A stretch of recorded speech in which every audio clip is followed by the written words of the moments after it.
Amantísimo Padre, gracias Señor te damos por tus bondades, gracias porque podemos venir Señor con el deseo en nuestros corazones de crecer, a esclarecer conceptos importantes de la teología bíblica. Señor, gracias te damos porque Señor podemos admirar Señor una vez más tu carácter, Señor, tu grandeza, tus perfecciones. Muchísimas gracias, Señor, te damos por lo que tú eres.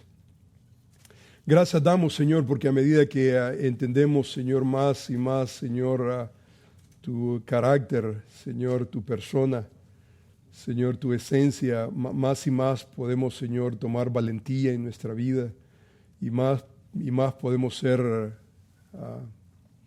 deliberados y vivir confiados, Señor, delante de tu presencia, Señor, en este mundo, Señor, tan cambiante. Señor, yo te alabo, te bendigo, te doy muchísimas gracias por esta preciosa oportunidad que nos concedes de aprender juntos.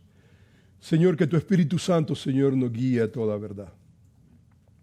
Señor, yo te ruego que Señor, las cosas que son en conformidad a tu voluntad puedan, Señor, salir y que puedan, Señor, ser cimentadas en el corazón de cada uno de mis oyentes. Las cosas, Señor, que no sirven, Señor, quítalas. Señor, encomendamos, Padre bendito, nuestros corazones delante de ti. Y yo ruego, Señor, que tú seas, Señor, nuestra guía, que tu Espíritu Santo, Señor, nos habilite para poder ver las maravillas de tu ley. Señor, alabamos tu precioso nombre. Gracias por esta preciosa oportunidad. En el nombre de Jesús, Señor, damos las gracias. Amén. Muy bien, hermanos, el tema que tenemos para esta sesión es la inmutabilidad de Dios. Y tal vez alguno escucha esa palabra y tal vez se pregunta cómo se come eso, ¿no? La inmutabilidad de Dios. Tal vez para otros ya es un concepto bastante desarrollado en su teología y damos gracias al Señor. Yo espero, hermanos, en esa realidad, tratar de alguna manera de contribuir. Esta no es una clase necesariamente de seminario, es básicamente una ponencia, es una conferencia y yo sé que la realidad tal vez de algunos es que, no están expuestos a ese concepto. Algunos otros tal vez ya tienen un buen manejo de lo que es la inmutabilidad de Dios. Entonces vamos a tratar la manera de adaptar en lo que más podamos en la temática para el beneficio de todos, por lo menos tratar, es un intento. Y entonces cuando hablamos, hermanos, de la inmutabilidad de Dios, de alguna manera necesitamos entender la realidad de nuestro mundo, nuestro contorno. De alguna manera necesitamos entender que vivimos en un mundo y estamos en un mundo de constantes cambios. Hay cambios que nosotros no podemos controlar. Hay cambios que simplemente debemos de alguna manera adaptarnos. Nosotros nacemos, crecemos, relaciones cambian, si usted se da cuenta, los gobiernos cambian, cambia usted de iglesia, la iglesia misma cambia, y esto es un constante cambio. La moralidad aún de nuestra sociedad, usted observa, la moralidad está cambiando. Pecados que antes eran vergüenza para nuestra sociedad, hoy han venido a ser básicamente un motivo de celebración y han venido a ser básicamente casi un orgullo, ¿no es cierto? Y esa es una palabra muy popular en nuestros días. En el momento aún estamos luchando, por ejemplo, con una pandemia, ¿no es cierto? El COVID-19. Y esto ha traído definitivamente cambios y eso ha traído no solamente cambios, pero nosotros hemos visto, hemos experimentado seres amados que han experimentado esta fatalidad en maneras increíbles. En cuanto a la muerte, por ejemplo, leía que el Centro Nacional de Estadísticas de Salud de los Estados Unidos, ellos informan, tienen un reporte cada año de las cifras de mortalidad en los Estados Unidos y, por ejemplo, promedio, el número de muertes es 2.813.000 513 muertes cada año. Y las causas, por ejemplo, ellos informan que, por ejemplo, gente muere de enfermedades del corazón, otros de cánceres, otros accidentes, enfermedades respiratorias, derrames, diabetes, influenza, suicidio. Todo esto tiene que ver con la realidad que la vida está llena de cambios inesperados, cambios indeseables, que de alguna manera u otra crean un estrés en nosotros, produce básicamente un sentido de inestabilidad. De alguna manera u otra nos vemos nosotros encarados con realidades que no quisiéramos nosotros realmente encarar.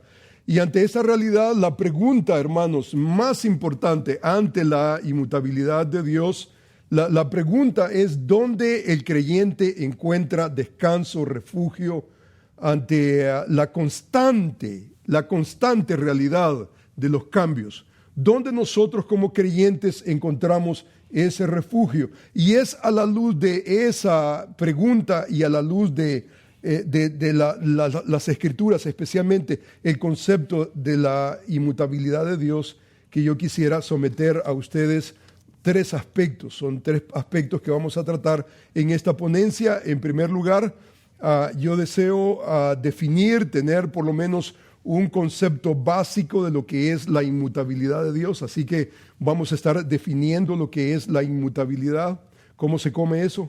Y número 2, vamos a tratar la manera de entender la inmutabilidad de Dios con la impasibilidad de Dios. Otro concepto que para lograr entender la inmutabilidad de Dios necesitamos también tener un manejo, un concepto claro de lo que es básicamente la impasibilidad de Dios.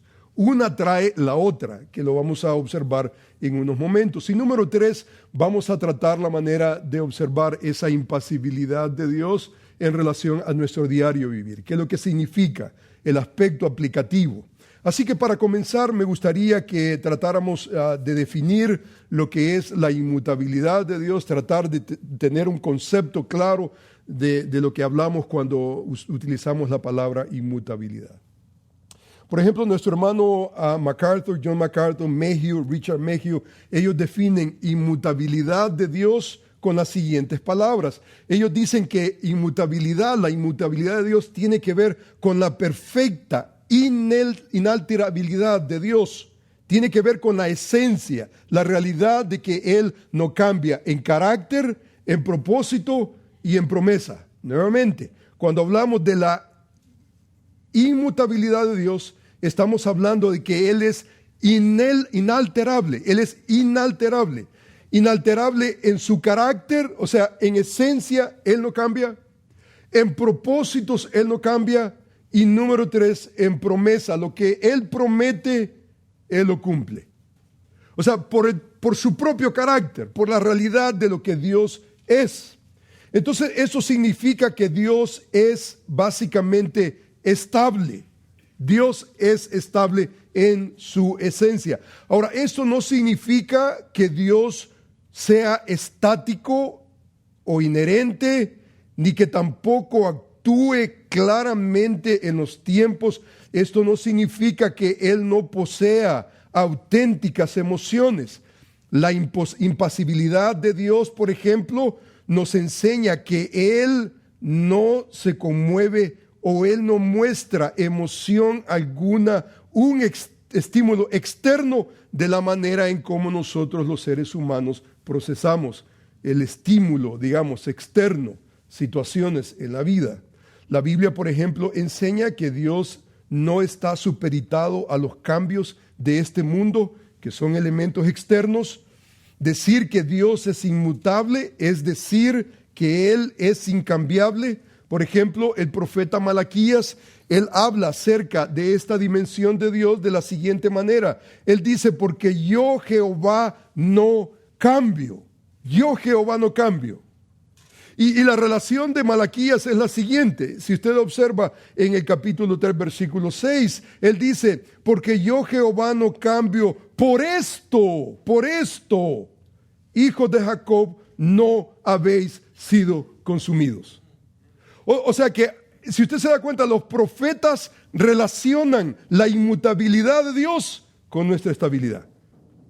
O sea, porque Dios es incambiable, inalterable, inmutable, nosotros podemos descansar. Podemos suspirar. O sea que en el vocabulario de los profetas, la inmutabilidad de Dios tiene que ver con nuestra estabilidad aún en medio de un mundo inestable. Santiago lo presenta de una manera diferente. En el capítulo 1, Santiago habla acerca del carácter de Dios con las siguientes palabras. Él dice, por ejemplo, toda buena dádiva y todo don perfecto desciende de lo alto, del Padre de las luces, en el cual no hay mudanza ni sombra de variación.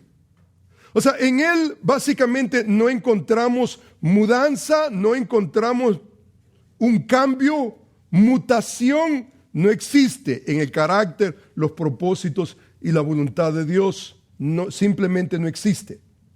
O sea que Dios es estable. No hay ninguna sombra de variación. O sea que estos pasajes afirman que Dios no cambia y que por lo tanto Él es confiable. Entonces, por definición, podemos decir que la inmutabilidad de Dios significa que Dios no puede ser alterado. Cuando se habla de Dios que es inmutable, se acentúa que Él no es invariable, sino que Dios es estable, es constante, proveyendo para su pueblo esa estabilidad basada no en sus acciones, las mías, sino en el carácter de Dios. Porque Él es, podemos nosotros estar confiados. Es más, la Biblia habla acerca de la inmutabilidad, no solamente en relación, digamos, al Padre, pero en relación al Hijo. Por ejemplo, en el libro de Hebreos nosotros leemos que Jesucristo es el mismo ayer, hoy y por los siglos. ¿Qué es lo que significa que Jesucristo es el mismo ayer, hoy y por los siglos? Si usted se da cuenta, el mismo, Jesucristo es el mismo. Esa frase, el mismo, básicamente es un artículo nominativo, es un pronombre nominativo. El mismo, ho autos, básicamente es la base del original, y ocurre solamente una ocasión más en el libro de Hebreos, y tiene que ver con la exaltación de Cristo. En el capítulo 1, por ejemplo, notamos esa frase, ho autos. Encontramos nosotros en el capítulo 1, el versículo 12, habla acerca de la realidad de que Jesucristo es el mismo. Él es el mismo. Dice ayer, hoy y por los siglos. Y lo habla en este contexto, en el capítulo 1. Dice, por ejemplo, en el versículo 8, comienza diciendo, mas del Hijo dice. Y entonces la pregunta que nos hacemos es, ¿quién está hablando del Hijo? Cuando usted ve el contexto completo, es el Padre hablando del Hijo. El Padre haciendo declaraciones contundentes en referencia al Hijo. Y Él dice, por ejemplo, mas del Hijo dice, tu trono, oh Dios, por el siglo de los siglos. Dice, cetro de equidad es el cetro de tu reino. Has amado la justicia y aborrecido la maldad, por lo cual te ungió Dios, el Dios tuyo, con óleo de alegría más que tus compañeros. Y tú, oh Señor, en el principio fundaste la tierra y los cielos son obra de tus manos. Ellos perecerán, observe usted conmigo, ellos perecerán, el cielo y la tierra perecerán, mas tú permaneces. Y todos aquellos se envejecerán como una vestidura, Como un vestido los envolverás y serán mudados. Pero tú eres el mismo, Hoatos. Tú eres el mismo y tus años no cambian. Pues ¿a cuál de los ángeles dijo Dios? Jamás siéntate a mi diestra hasta que ponga a tus enemigos por estrado de tus pies. Nuevamente, aquí está el Padre hablando acerca del Hijo. El Dios Padre hace declaraciones acerca de Jesucristo. Dice que Él es Dios, Él es Rey, es ungido por Dios mismo. En otras palabras, Jesús no es solamente hombre, un ángel como los testigos de Jehová, por ejemplo, lo conciben. El versículo 10 continúa llamándole Señor, fundador de la tierra, hacedor de los cielos. Dios declara que los cielos, la tierra pasarán, mas el Hijo, dice, permanece, porque el Hijo tiene un atributo divino. Pero tú eres el mismo, tú eres el mismo. O sea, tú eres Dios, tú eres el mismo, Hoatos. Y por lo tanto tus años no acabarán, porque Él es el eterno Dios del cielo, sobre todo lo creado. El Hijo es incambiable. Esto es la doctrina de la inmutabilidad. O sea, no solamente Dios, pero el Hijo es inmutable. Y eso lo encontramos, hermanos, a través de las Escrituras. Por ejemplo, en el capítulo 7 del libro de Hebreos, encontramos nosotros una comparación muy interesante en relación al sacerdocio inmutable de Jesucristo con los sacerdotes mutables, humanos, diciendo de la siguiente manera. Hebreos capítulo 7, versículos 23 y 25 dicen: y los otros sacerdotes, dice, los otros sacerdotes llegaron a ser muchos debido a que por la muerte no podían continuar. Mas el Señor Jesús, por cuanto permanece para siempre, tiene un sacerdocio inmutable. Tiene un sacerdocio inmutable, por lo cual puede también salvar permanentemente a los que por Él se acercan a Dios, viviendo siempre para interceder por ellos. Usted se da cuenta que la inmutabilidad del Padre, la inmutabilidad del Hijo, tiene que ver con su seguridad, su estabilidad, mi estabilidad. O sea, no solamente el Antiguo Testamento, pero el Nuevo Testamento nos ayuda a relacionar la inmutabilidad de Dios con nuestra estabilidad. O sea, porque Él dice, Él puede salvar permanentemente a los que a Dios se acercan. Y no solamente eso, para vivir siempre, dice, en intercesión de ellos. O sea, Él tiene un ministerio intercesor permanente para nosotros. Y esto en relación a su inmutabilidad. Eso en relación a su carácter inalterable. O sea que en Él no hay cambio de variación. Él no cambia, pero ¿qué es lo que significa esto? Que Él es el mismo ayer y hoy y por los siglos.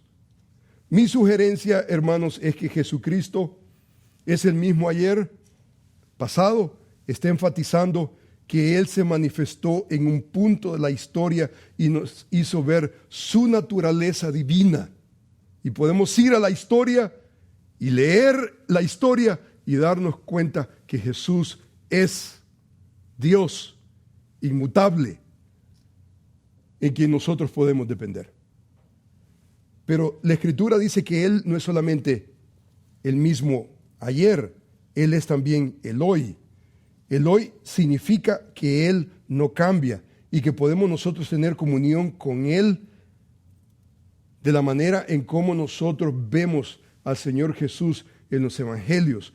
Nosotros el día de hoy podemos tener comunión con Él. O sea que esta no es solamente una situación de historia, esto tiene que ver con nuestro momento. Hoy en día podemos nosotros contar con la realidad de que Dios es, Jesús es, Él es inmutable, Él no cambia. Y porque Él no cambia, nosotros podemos acercarnos ante el trono de la gracia y recibir la gracia para el oportuno socorro.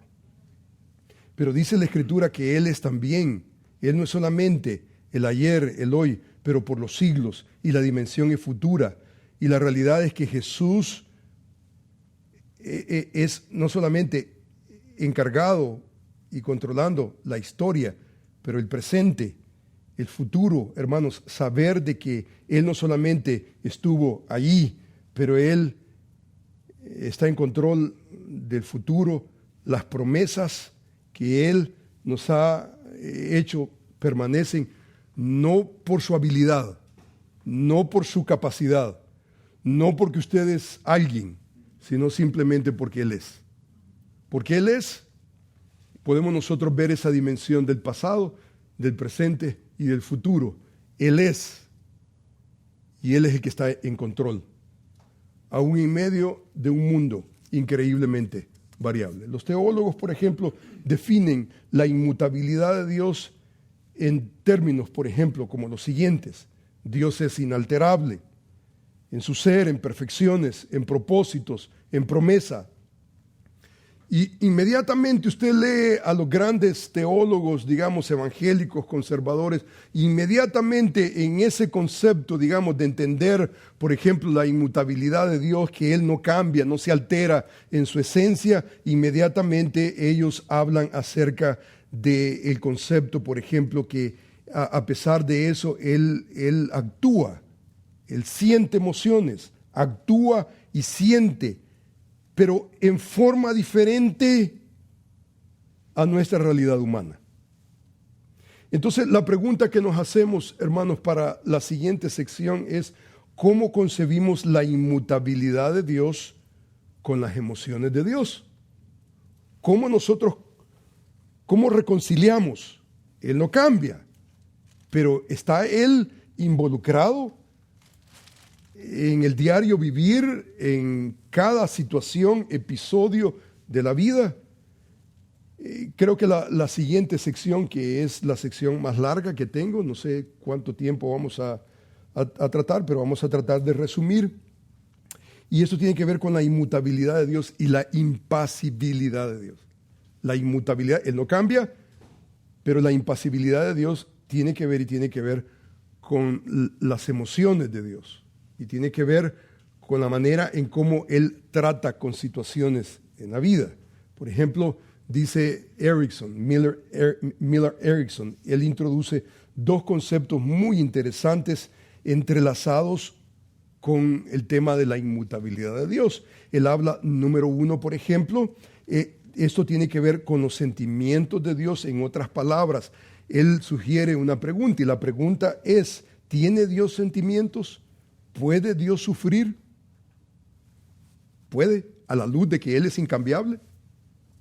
En segundo lugar, él introduce el lenguaje importante antropomórfico para tratar la manera de ayudar a entender al lector. El lenguaje antropopático, por ejemplo, es importante para entender la inmutabilidad y la impasibilidad de Dios. Y entonces vamos a considerar estos dos elementos a la par en nuestra discusión. Entonces, cuando hablamos de la impasibilidad de Dios, hablamos de los sentimientos de Dios. Impasibilidad de Dios. El diccionario, por ejemplo, define la palabra impasible como alguien que no se altera, no se perturba, no muestra emoción alguna ante una impresión o un estímulo externo que normalmente produce turbación. Una persona, en otras palabras, impasible, es una persona incapaz de tener sentimientos, emociones que afecten su estado de ánimo. Esto es importante. Decir que Dios es impasible estamos hablando de las emociones de Dios. Ahora, esto, hermano, rápidamente nos puede llevar a una dirección. ¿Y cuál es la dirección que nos puede llevar? Nos puede llevar a una tragedia teológica. Esto nos puede llevar rápidamente a un concepto que Dios está retirado y yo estoy en mi trono de gloria, pero ahí vean ustedes cómo hacen. Arréglensela ustedes como puedan salir de toda su problemática.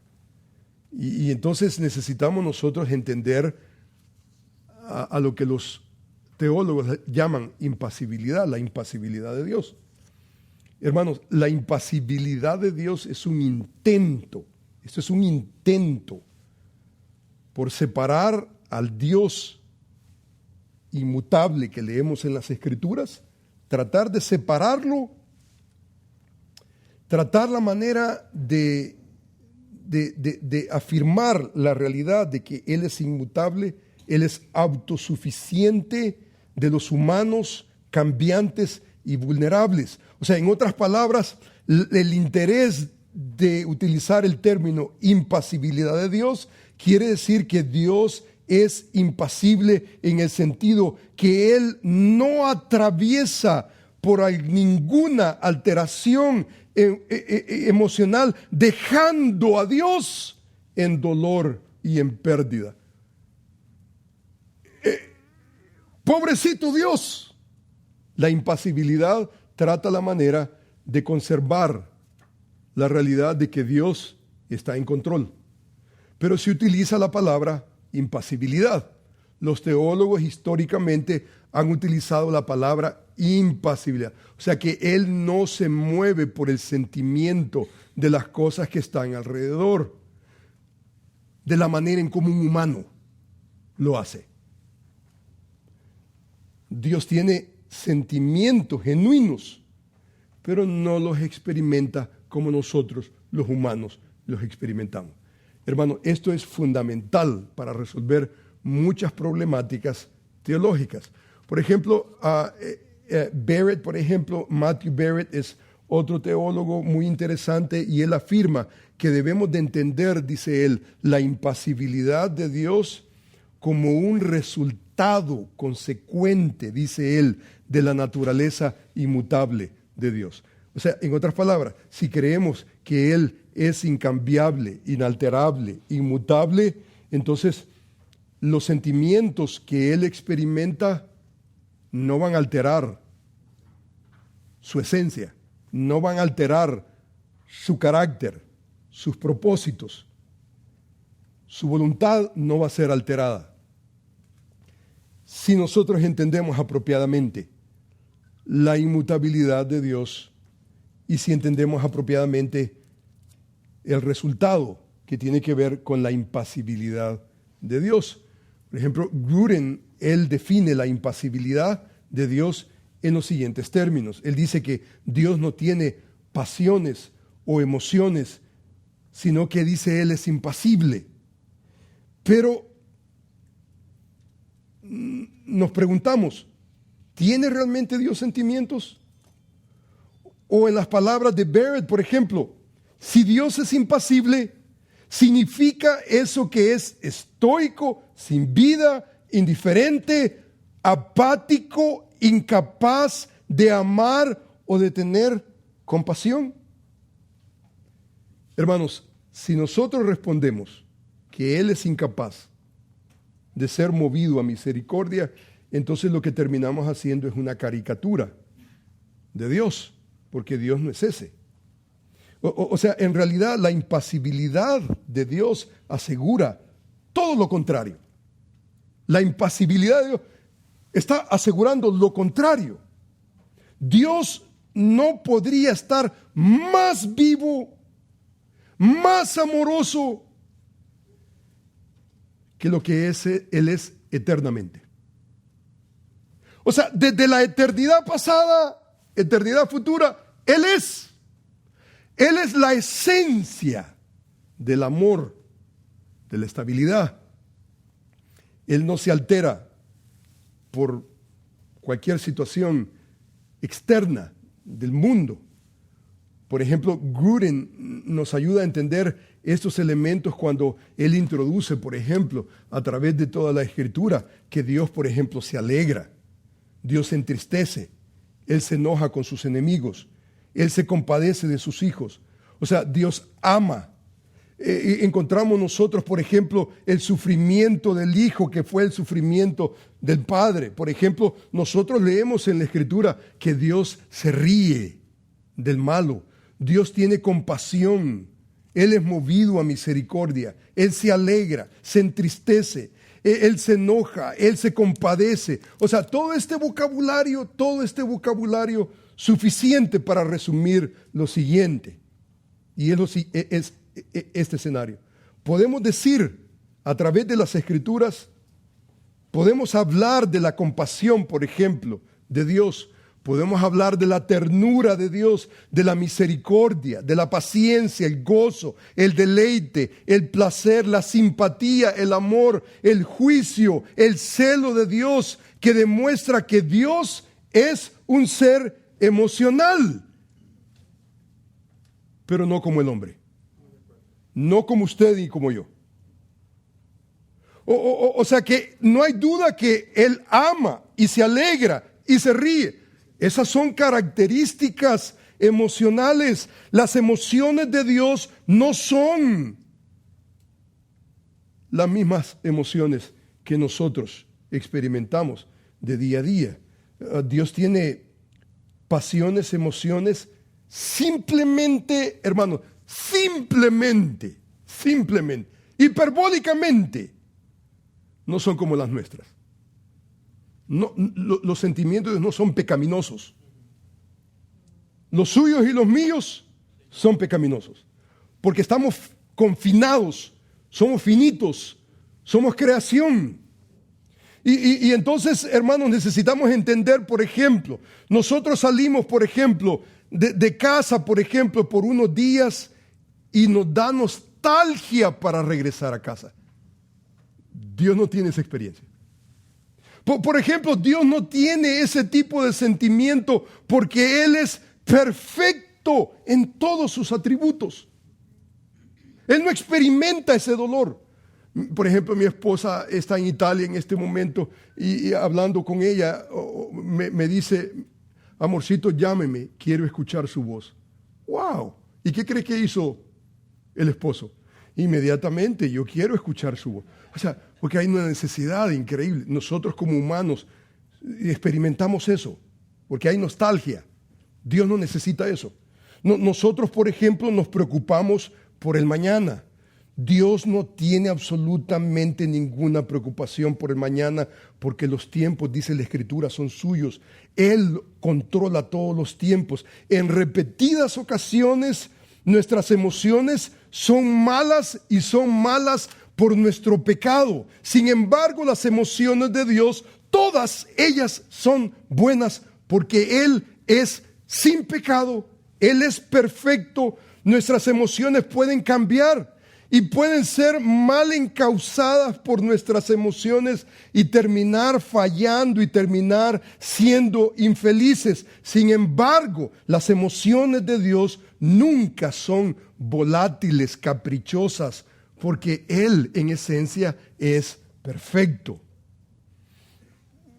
Un teólogo lo describe de la siguiente manera: si Dios es impasible, entonces no solo posee amor, dice él, pero Él es amor, y es amor en medida infinita.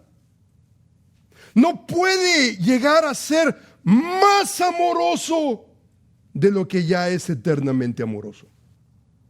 Si lo hiciera, entonces su amor sería pasible. Cambiaría. Tal vez viniera a ser mejor. Lo que implicaría, por seguro, es que no era perfecto desde el principio. Y eso no puede ser. Es una imposibilidad. Bajo esta perspectiva, entonces, se enfatiza que la impasibilidad de Dios asegura que Dios es amor en toda su perfección. Un Dios pasible, un Dios que cambia, está sujeto a cambios y mejoras. Sin embargo, el Dios de la Biblia es impasible y esto garantiza que el amor, la misericordia, la paciencia, la bondad de Dios no pueden mejorar porque sus atributos son perfectos. Son perfectos desde la eternidad pasada hasta la eternidad futura. O sea, Dios no está limitado a ningún estímulo externo para activar lo mejor de su amor. Él es, en esencia, perfectamente amoroso. O sea, en otras palabras podemos concluir que Dios es amor en medida infinita, eterna, inmutable, independientemente del orden creado. Él está en una categoría solito y no tiene necesidad de usted ni de mí. No quiero que nadie se ponga a llorar porque, ¿verdad? Pero esa es la realidad. Dios no nos necesita ni a usted ni a mí. Entonces podemos nosotros estar en agreement, en acuerdo con, por ejemplo, John Frame, el gran filósofo reformador, que dice de la siguiente manera. Él dice, por ejemplo, que cuando nosotros explicamos el amor de Dios, él dice que el amor de Dios no es un sentimiento, pero ciertamente tiene componentes emocionales. No es un sentimiento como nosotros lo concebimos, humanos. Él le explica, por ejemplo, que la realidad que podemos hablar de la compasión, dice, y la ternura de Dios, la misericordia de Dios, la paciencia, el gozo, el deleite, y podemos nosotros encontrar un elemento emocional. Hay ese elemento emocional. Sin embargo, John Frame, por ejemplo, comenta correctamente que las emociones de los humanos están acompañadas con un segundo factor. No solamente, esto no separa, en Dios no hay pecado. O sea, nuestro sentimiento está de alguna manera asociado con nuestra ontología, con nuestra realidad pecaminosa. Dios no está en esa categoría. Todo lo que Dios experimenta en sentimiento es perfecto porque Él es perfecto en toda su dimensión. Pero Frame incluye otro elemento más, aparte de nuestra pecaminosidad, incluye el aspecto de nuestra fisicalidad. Nuestra fisicalidad. Por ejemplo, nos sentimos nosotros tristes. ¿Y qué pasa? Lloramos. Nos sentimos tristes y lloramos. Físicamente, Dios no tiene ese elemento. ¿Por qué? Porque Dios es incorpóreo. Dios no tiene esa fisicalidad. Por ejemplo, estamos nosotros nerviosos y nuestro estómago es afectado. Por ejemplo, sentimos que somos amados de alguien especial y la adrenalina comienza a correr por todo nuestro cuerpo. Aún nuestros pensamientos, si usted se da cuenta, pensamos algo y esa es una facultad de nuestro cerebro. Es un elemento fisiológico. Hermanos, la realidad es que Dios es incorpóreo. Y esto sugiere que las emociones que Dios experimenta no son como las nuestras. Dios no tiene cuerpo como nosotros los humanos, ni tampoco mente como la nuestra. Sin embargo, Dios es un Dios emocional. Entonces podemos decir que nuestras emociones corresponden a las emociones de Dios porque nosotros hemos sido hechos, creados a la imagen y semejanza de Dios. ¿Por qué hay ese elemento emotivo en nosotros? Porque Dios de alguna manera es en esencia, y eso no es necesariamente malo, el que Él tenga esa dimensión emocional. El problema es cuando llegamos al humano en su pecado y en su fisicalidad. Y separar esa realidad es increíblemente necesaria para nosotros. Entonces debemos de alguna manera entender que mantener siempre en consideración que Dios es perfecto, diferente a nosotros los humanos que estamos confinados no solamente a esa fisicalidad, pero también a ese pecado. Dios no está en esa categoría. Y entonces, ¿cómo podemos entender, por ejemplo, que ese es otro elemento? ¿Cómo entendemos la inmutabilidad de Dios ante la aparente mutabilidad de Dios que la Escritura registra? En otras palabras, si Dios no cambia, ¿por qué Él se arrepiente? Por ejemplo, en la Escritura encontramos nosotros expresiones como las siguientes. Génesis capítulo 6 dice: y se arrepintió Jehová de haber hecho al hombre de la tierra. Se arrepintió. O sea, ¿se arrepiente Dios? ¿Cómo nosotros procesamos, cómo entendemos la inmutabilidad de Dios, la realidad que Él no cambia, la impasibilidad de Dios? ¿Cómo nosotros entendemos la realidad del arrepentimiento, lo que nosotros leemos en las Escrituras? ¿Se arrepintió o no se arrepintió? ¿Cómo lo procesamos? Por ejemplo, en el libro de Jonás, el capítulo 3, nosotros encontramos: y vio Dios lo que hicieron, dice el pueblo, dice, y se convirtieron de su maldad, y se arrepintió del mal que había dicho que haría. Dice, por ejemplo, el libro de Jeremías: pero si estos pueblos se convirtieren de la maldad contra la cual hablé, yo me arrepentiré del mal que había, dice, pensado hacerles. Dice, yo me arrepentiré. ¿Cómo nosotros manejamos ese vocabulario a la luz de la impasibilidad de Dios? ¿Cómo nosotros lo tratamos? En otras palabras, si Dios se arrepiente, ¿quiere decir esto que Dios se equivocó? ¿Quiere decir esto que Dios es limitado en su conocimiento para no prever los resultados de sus acciones? Hermanos, estas preguntas nos llevan a considerar la mutabilidad de Dios en relación a su aparente arrepentimiento que encontramos en las Escrituras. Para resolver esta tensión, muchos, como por ejemplo los teístas abiertos, por ejemplo, ellos proveen esta solución, esta perspectiva teológica que realmente es una herejía, erróneo completamente. Ellos han dicho, por ejemplo, que Él realmente en esencia, a la luz del arrepentimiento, Él cambia su mente, sus propósitos, sus promesas, porque está viendo al hombre actuar. El hombre actúa, entonces Dios es alterado. La perspectiva de ellos es esa. La perspectiva de los teólogos abiertos, básicamente ellos someten que no pueden ellos básicamente armonizar juntamente el cambio de Dios en las Escrituras con la doctrina tradicional que estamos tratando sobre la inmutabilidad de Dios. Ellos afirman, por ejemplo, si los pecadores se vuelven del pecado y responden con fe, amor hacia Dios, Él se separa. Él se arrepiente, dicen ellos. Él cambiará de opinión. Él cambiará de juicio.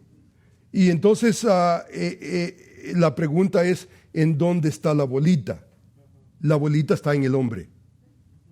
Y este es básicamente, el hombre es quien controla el cambio de Dios, la alteración de Dios, que en ese sentido es la herejía. O sea, en consecuencia, si, por ejemplo, si se deja de confiar en Dios, Él inmediatamente manda no bendición sino juicio.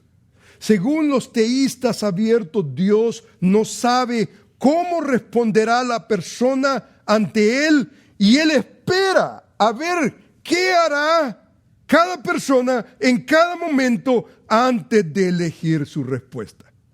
Esto es una aberración completa. Esto simplemente no tiene ningún fundamento en las Escrituras. El que tiene en ese escenario la autoridad absoluta es el hombre, no es Dios. Es tratar la manera de domesticar a Dios con mis decisiones, y eso es una imposibilidad. Hay muchos errores en el teísmo abierto, y uno de ellos es que niega la inmutabilidad de Dios por la falta de entendimiento. La base de su reflexión no es necesariamente las Escrituras. Esta perspectiva errónea del teísmo abierto puede ser refutada simplemente leyendo las Escrituras.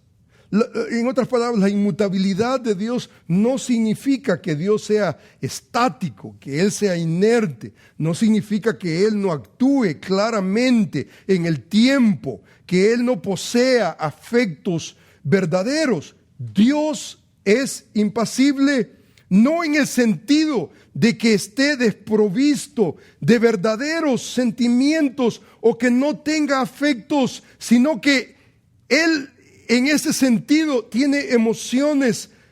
En este sentido, Él deliberadamente tiene emociones. La única diferencia es que sus emociones son santas y son perfectas.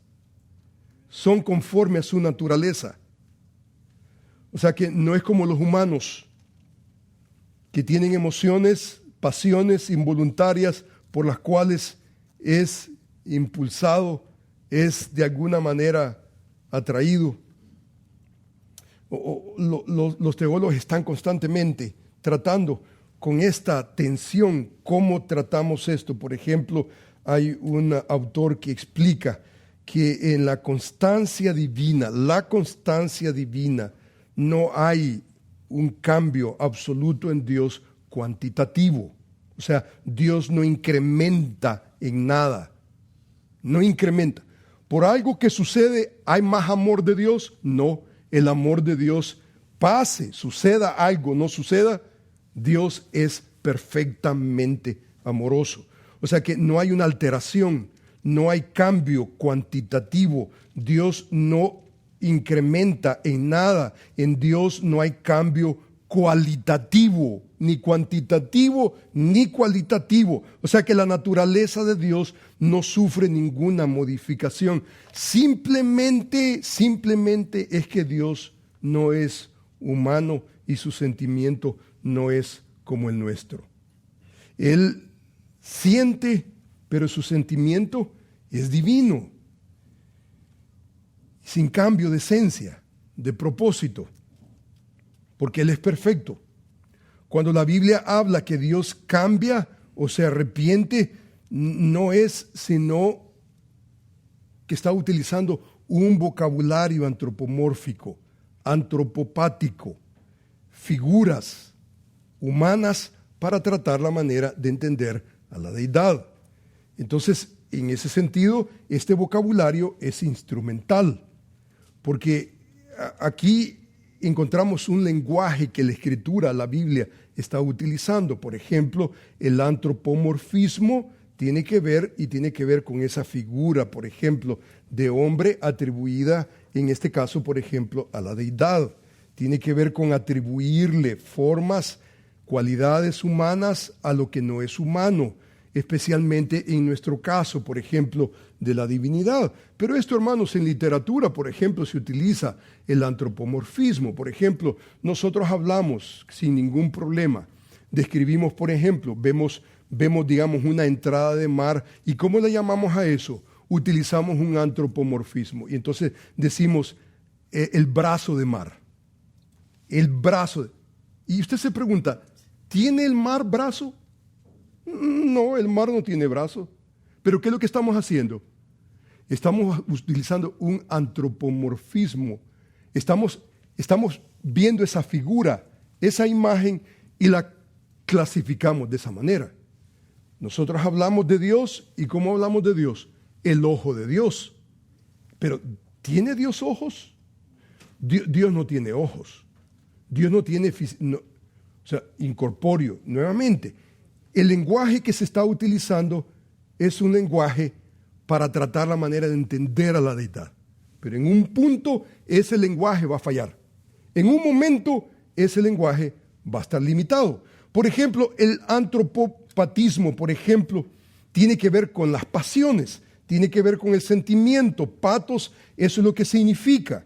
Significa, por ejemplo, el sentimiento.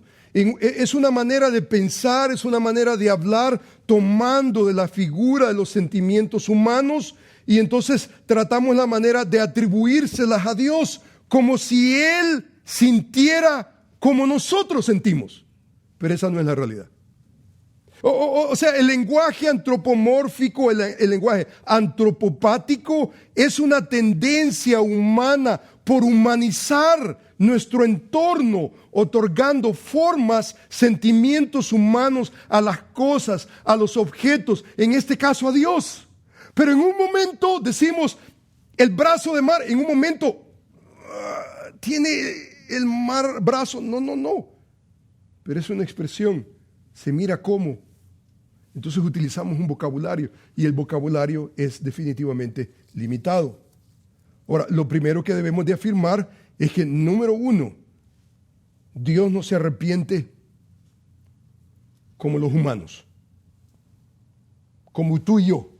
Necesitamos entenderlo en toda esta problemática del arrepentimiento de Dios. Dios no cambia su mente, pues si eso sucediera, entonces Dios tiene que mejorar de alguna manera, y eso es imposible, pues su carácter, conforme a las Escrituras, su propósito, su voluntad, no son deficientes para ser mejoradas. Su carácter no puede mejorar. Dios es perfecto, sus propósitos no pueden ser alterados, no pueden ser mejorados. El problema con el antropomorfismo, el antropopatismo, es que tiene su límite. No podemos entender a Dios de abajo hacia arriba, sino de arriba hacia abajo. O sea, en otras palabras, entender a Dios por vía de revelación divina, no de nuestra perspectiva. Por ejemplo, nosotros cambiamos la mente cuando vemos una opción mejor. Pensamos, por ejemplo, en una situación y llamémosle a esa situación A. Tenemos una situación A y al considerar las cosas que están al entorno de esa situación A, nos damos cuenta que hay otra opción y hay una opción B. Y al final cambiamos nuestra mente y decimos, no es opción A, es opción B. La opción B es mejor proposición.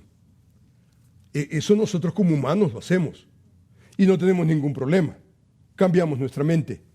Hermano, Dios es omnisciente. Omnisciente. Hermano, Dios es omnisciente. Todo lo sabe. Desde el principio al fin, Él lo sabe todo. O sea que Él no tiene que entrar en ese proceso de A, B. Él no tiene que hacer eso. Nosotros decimos, por ejemplo, yo me arrepentiré, dice, Jehová se arrepintió. ¿Y vamos a quitarle de Dios la omnisciencia? No. Estamos tratando una manera de entender a Dios. Y entendemos a Dios en nuestra limitación humana. Lo que necesitamos entender es a Dios no de abajo para arriba, sino de arriba para abajo. Y entender que cuando Él cambia, su omnisciencia continúa. O sea, hermanos, cuando la Escritura, por ejemplo, dice lo siguiente. El salmista, por ejemplo, dice en el Salmo 139, oh Jehová, tú me has examinado, me has conocido, tú has conocido mi sentarme, mi levantarme, has entendido desde lejos mis pensamientos, has escudriñado mis caminos, dice, y todos mis caminos te son conocidos. Pues aún, vea usted, esta es la omnisciencia de Dios. Pues aún no está la palabra en mi lengua. Y he aquí, oh Jehová, tú lo sabes todo. Usted no está en esa capacidad, yo no estoy en esa capacidad. Dios sí está en esa capacidad. No está la palabra en mi lengua y Él lo sabe todo. Por eso el salmista dice en una manera específica, dice, tal conocimiento es demasiado maravilloso para mí, alto es, no lo puedo comprender. Y esa debería de ser nuestra realidad, porque no podemos nosotros tratar de entender lo que en momentos no podemos entender. Nosotros tenemos un límite. Por ejemplo, Isaías añade estas palabras, dice, acordaos de las cosas pasadas desde los tiempos antiguos, porque yo soy Dios. No hay otro Dios, no hay nadie semejante a mí. O sea que Él está en una categoría sola. ¿Quién es omnisciente? Si usted me presenta a alguien que es omnisciente, entonces es Dios. Y no puede existir. Jesús es Dios, Él sabe, Él es omnisciente. Dice la Escritura de la siguiente manera. Dice que anuncio lo por venir desde el principio, desde la antigüedad, lo que aún no era hecho, que digo, mi consejo permanecerá y haré todo lo que quiera, que llamo desde el oriente al ave de la tierra lejana al varón de mi consejo. Yo hablé y lo haré venir, yo he pensado y también lo haré. O sea, anuncio lo por venir desde el principio. Usted y yo, ¿cómo nos manejamos como humanos? Tenemos plan A y tenemos plan B. Y entonces no sabemos. Y vemos nosotros el contorno y nos damos, ya no es plan A, es plan B. Usted y yo. Pero Dios no necesita eso. O sea que cuando hablamos de que Él se arrepiente, no le quitemos el atributo a Dios de que Él es omnisciente. Él es omnisciente. O sea que Él no ha cambiado, Él no se ha alterado. En otras palabras, cuando hablamos de Dios que se arrepiente, necesitamos entender que Él lo hace no como los humanos, sino que lo hace como Dios. Y el entender al Dios de la Biblia, no es posible que Él mejore ni en su carácter, ni en sus propósitos, ni en sus promesas. Él, desde la eternidad pasada, Él nos predestinó antes de la fundación del mundo para que fuésemos hijos sin mancha delante de Él. Él lo hizo. Ahora, trate usted de explicar la predestinación, trate de explicar usted la elección, trate usted de explicar el ordo salutis que encontramos en la... va a llegar a un tope, va a llegar un momento. Y está bien, porque las cosas reveladas son para quién. Para ti y para tus hijos. Las cosas que no son reveladas son para Él. Y Él está en su categoría. Y nosotros debemos de estar contentos con esa realidad. Y entonces cuando la Biblia dice que Dios se arrepiente, debemos de entender que Él no deja de ser Dios. Él no deja de ser Dios. Por ejemplo, en relación a Saúl, 1 Samuel capítulo 15. ¿Usted se recuerda? ¿Cuánto tiempo tenemos, perdón, hermano? 3 minutos. 3 minutos. ¡Wow! Por ejemplo, en 1 Samuel el capítulo 15. Usted recuerda, puede localizar el capítulo 15. La desobediencia de Saúl. ¿Se recuerda? Y este vocabulario del arrepentimiento surge en 3 ocasiones. En el hebreo ocurre en 2 ocasiones. En las Biblias modernas ocurre en 2 ocasiones. Pero el Señor básicamente había llamado a Saúl para que castigara, acabara con los amalecitas. Usted se recuerda, Él no debía de tener misericordia de ellos y la instrucción divina era simple. Jehová de los ejércitos dijo, yo castigaré lo que hizo Amalec a Israel. O sea, dice el versículo, herirás a Amalec, destruirás todo lo que tiene. Más adelante nosotros leemos en el texto, en el versículo 9, que Saúl no obedeció a la palabra de Jehová, sino que él quiso ser más misericordioso que Dios. Y perdonó, no solamente a Abimelech, pero a Agag, el rey, y todo lo mejor del ganado, dice, las ovejas, los animales engordados. Más adelante nosotros encontramos en el versículo 10, 11, que viene el sentimiento de Dios ante la desobediencia de Saúl. Y más adelante vino la confrontación de Samuel, las excusas de Saúl que no añadían absolutamente a nada.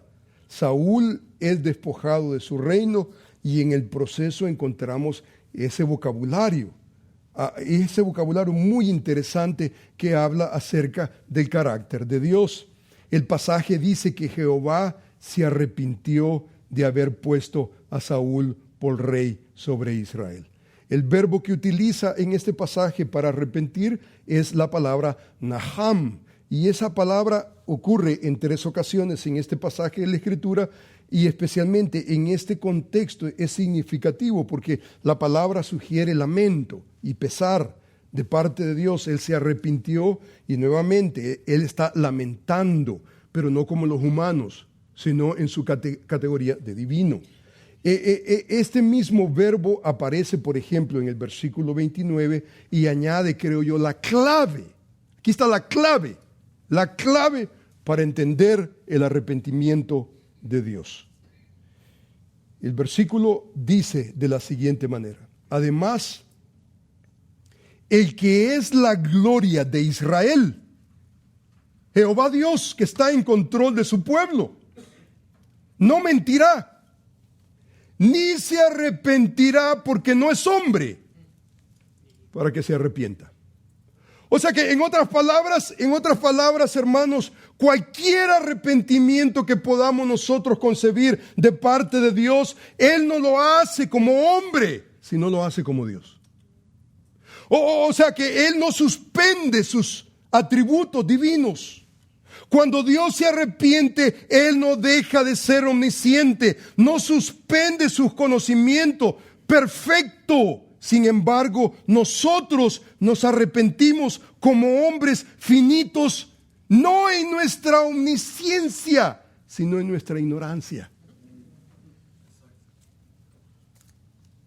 Por ejemplo, MacArthur dice acerca del arrepentimiento, los cambios de Dios. Él dice, por ejemplo, los cambios percibidos de Dios siempre están en el contexto de la omnisciencia y la voluntad eternas de Dios, por lo que nunca los cambios son porque Dios está sorprendido y tiene que adaptarse.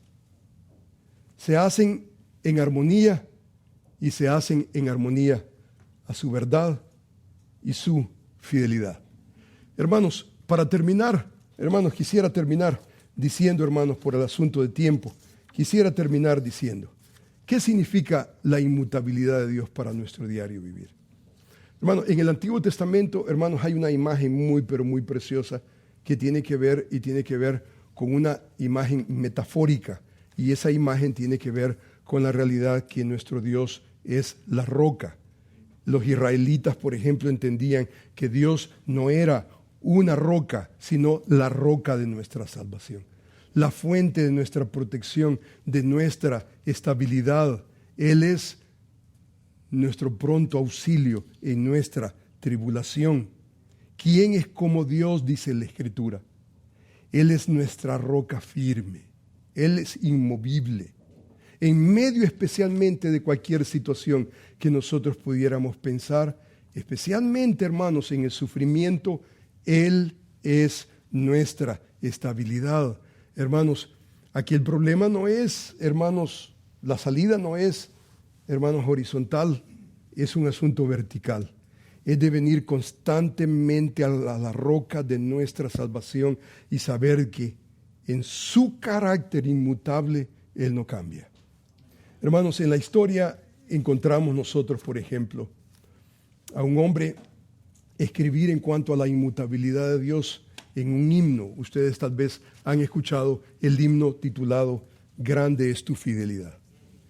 Este es Tomás Obadiah Shillong, y él escribió este himno, y la condición en que él estaba, la historia nos enseña y nos dice que estaba en avanzada edad, estaba enfermo, con pocos recursos. La gente le decía, maldice a Dios y muérete como Job, por la miseria en que él estaba. Y él escribió un himno, grande es tu fidelidad. Y ese himno dice de la siguiente manera, no lo voy a cantar porque no quiero que salgan corriendo, pero ese himno dice, observe usted lo que dice este himno: oh Dios eterno, tu misericordia ni una sombra de duda tendrá. Tu compasión, tu bondad nunca fallan, y por los siglos el mismo serás. Por los siglos el mismo serás. Oh tu fidelidad, oh tu fidelidad. Cada momento la veo en mí. Nada me falta, pues todo provees. Grande, Señor, es tu fidelidad. La noche oscura El sol y la luna, las estaciones del año también, unen un canto cual fieles criaturas, porque eres bueno y por siempre eres fiel. Tú me perdonas y me impartes el gozo. Tierno me guías por sendas de paz. Eres mi fuerza, mi fe, mi reposo, y por los siglos mi Padre serás. Oremos al Señor. Amantísimo Padre, Señor, gracias te damos. Porque la inmutabilidad de Dios en las Escrituras, entender de que tú eres, Señor, inalterable.